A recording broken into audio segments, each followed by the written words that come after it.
Hi, I'm Diane with Greater American Construction. Welcome to the Youth Spotlight program. We're happy you tuned in. My husband and I started Greater American Construction over 23 years ago. We are a small family-owned remodeling contractor specializing in siding, windows, and roofing. Our focus has been beautifying residential homes in and around the Spokane area. Along with our dedicated foremen, who have been with our company for an average of 13 years, we pride ourselves on customer satisfaction. We have 30 seconds. Remember us long after they sell their home because of our relationships we've built. Greater American Construction supports many communities. Foundation, Gonzaga Basketball, Miss Spokane, and many others. Please enjoy the segment and call Greater American Construction for all of your windows, siding, or roofing needs. Thank you. Hello, Youth Spotlight. My name is Brady Magruder, and I am your host of this Spokane Talks program. I am here with the man, the myth, the legend, Jacob Erdman. How are you?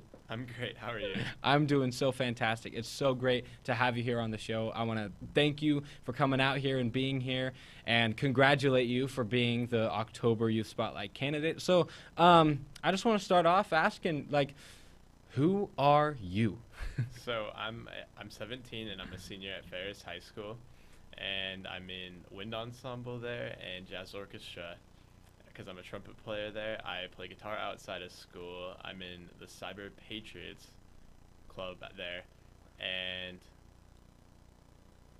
I'm forgetting something. But No worries. I definitely feel that. No, but that's so cool. I love how you are an involved student, and you are the man that scored the whopping 1,500 on the PSAT. That's so impressive. Wow. I know that especially with the PSAT, the one that you take before the actual SAT, it's that one's the one that just takes you in and swoops you by surprise. yeah. Definitely. That it's a And just the concept of test taking, it's a huge stress. It's a huge stressor. Yeah, it's super draining to me, and I was surprised I was not prepared. Yeah. I don't really pay attention to when they start, when the test days are and stuff, and they just kind of hit me.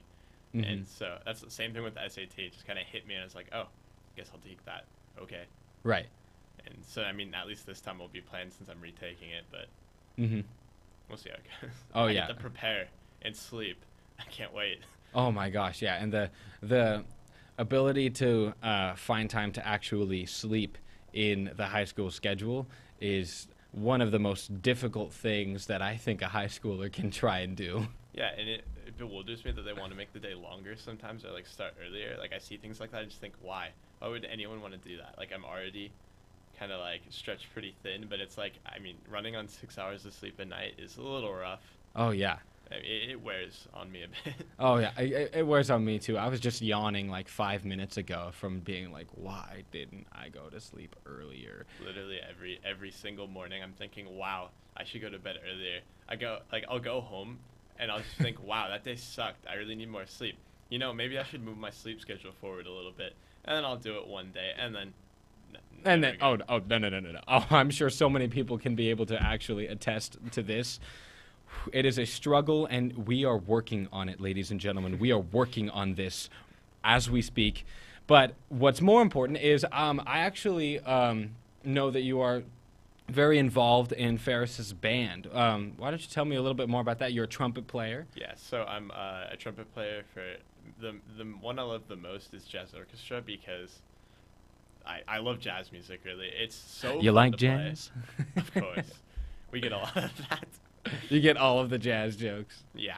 But I genuinely love playing it, and it's the most fun. Wind ensembles, yeah, I love playing my trumpet, but jazz orchestra is what I'm there for, really, because it's I love hearing it and I love playing it. It's just the way it is for me. Oh yeah, the music. There's something about jazz that can fill your soul and just make you so happy. It's like the definition of feel-good music. Yeah. Michael Bublé's "Feeling Good" really does make you feel good. And I remember playing I remember playing in my middle school's jazz band and feeling the same thing. I can't imagine how more advanced it can be at the high school level. Yeah, it's way better than it was back then. I remember when I was back in 8th grade. So I went to Odyssey for middle school, which is its own unique thing. But I remember thinking, wow, this jazz band is so good. We're so good for 8th graders. And now I look back and think, whoa, I was not nearly as good as I thought I was. Now I'm good. Yeah. But like now I'm in a good group. I was not back then. I mean, I'm sure we might have been good for 8th graders, but wow. Oh, it's yeah. such a big difference. Oh, for sure.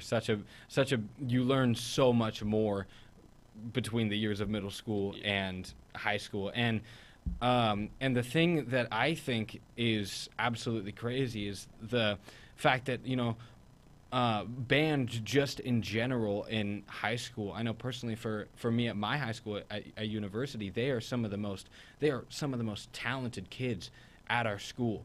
And I wish that I could be able to give them some more recognition. Some of the nicest people that I've ever met were band members. Yeah, a lot of them are very nice people. They're very I don't know what the word for this is, but they're kind of one big group of people. Yeah. And they're all very this kind of group. They're all unique in the same way, and it kind of separates them from everyone else because you get the whole they're a band kid kind of thing at Ferris, which it's we had a huge influx of people. So when I was a sophomore, we got a ton of freshmen, and so now they're the heart of the band, the heart of the more advanced groups. There's a ton of them, and then there's a few seniors that go over them, and then just a sprinkling of sophomores and freshmen. But we have so many people that are just so talented, and it's kind of ridiculous, and it's just getting better each year. And this year we've got some festival in Portland to go to, some big state thing, and I mean it's a huge deal, I guess, and I can't wait. But oh yeah, for sure. And that's another thing about band is that it's such a huge commitment and that everybody has such a fantastic passion for it. And just being able to play that music, I remember you saying how the jazz music, you not only love to hear it, but you love to play it. Does that also come as to be a stress reliever for you? Totally. With jazz, so I play guitar too, and a lot of what I play has a bit of a jazz influence on it, more jazz fusion-y stuff. Or at least there's some kind of influence there, and it's something about it, the feeling you get after doing it, like you were saying, because I remember there would be days after I'd get done with chess orchestra or I'd be done playing my guitar, and it's this crazy high where I just feel so good, and it's just I'm on top of the world, everything, and it'd last for the next few hours. It'd make my morning pretty great, or it'd make my afternoon great, depending if I'm playing my guitar or not. Oh yeah. And specifically my guitar is the most important one there, because that does it for me the most, where it's just I can get so focused and I can just get so into it, and I love it.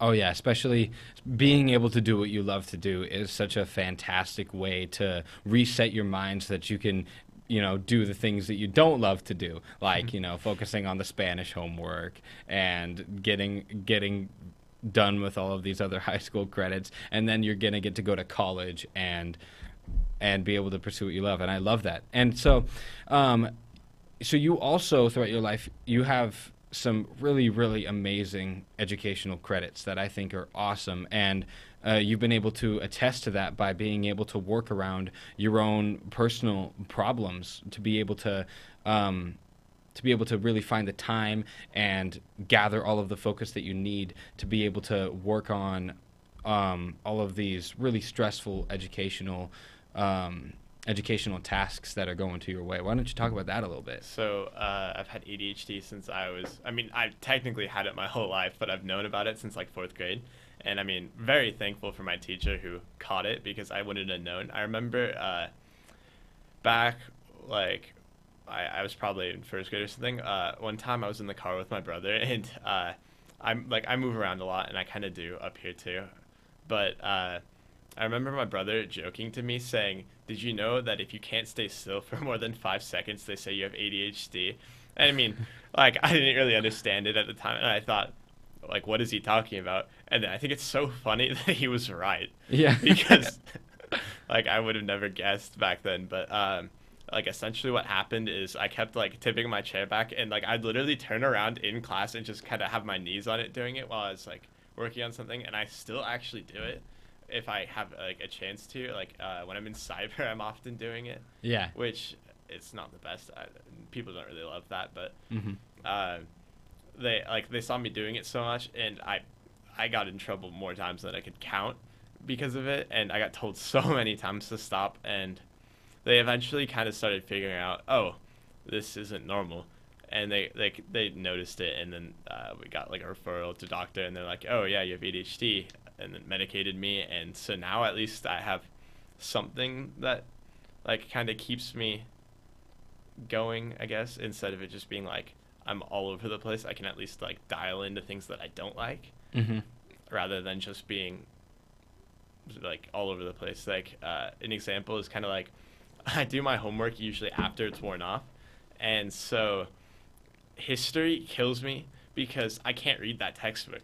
Yeah. I'll like be going through a paragraph, and I'll go from a lot like this line, like let's say it's the start, and I'll start jumping around, and I can't get through it because I jump around so much trying to get through it that I lose my place completely, because I'll skip a line, or I'll jump to some other word that I see, and I'll try to get it done faster, and it doesn't work because I just get all this, like, I go all over the place, and I can't Right. make sense of it anymore. And it's just, it's so hard to deal with. Oh, for sure. I can definitely see how that can be not only just hard to deal with, but frustrating too, to be able to try and work around that. But you've been able to figure out how to like find your own patterns throughout the day, right? Yeah. Essentially, if I can get it during like the middle of the day, if I could move and do like homework and stuff during the middle of my day, that would work well. But Yeah. no, because a key thing that I found out is that if I, you know how like they always say procrastination is bad. No, for me it's actually a huge tool, because when I need to get like X amount done in an hour, I can almost always pull through with it because of the fact that I'm basically forced to focus, and I'm doing it because I need to, and it's like usually if I can get it right, I can actually focus and I can force myself into it, but it's like it's a pretty hard push, and usually it's like exhausting. Same with test taking. When I'm done with like an AP test or like the SAT, for example, I leave and I'm just exhausted because it's so hard to keep myself focused for that long and constantly. But it's like I've like over the course of like the last few years, you know, I've kind of learned to like push myself down into it and just get it done.